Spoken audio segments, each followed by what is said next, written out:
إنما الصدقات للفقراء والمساكين والعاملين عليها والمؤلفة قلوبهم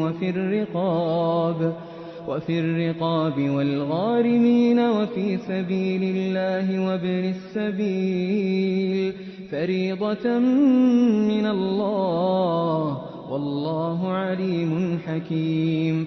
ومنهم الذين يؤذون النبي ويقولون هو أذن قل أذن خير لكم يؤمن بالله ويؤمن للمؤمنين ورحمة للذين آمنوا منكم والذين يؤذون رسول الله لهم عذاب أليم.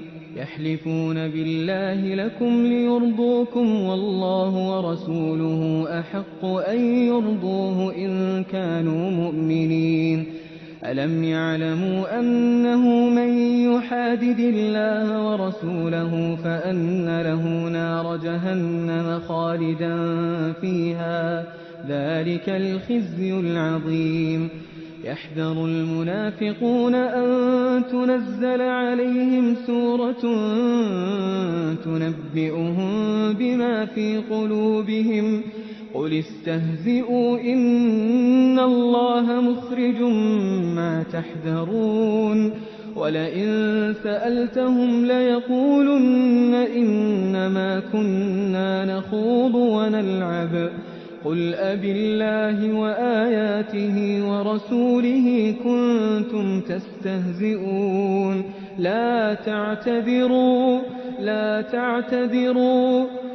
تعتذروا قد كفرتم بعد إيمانكم إن نعف عن طائفة منكم نعذب طائفة بأنهم كانوا مجرمين.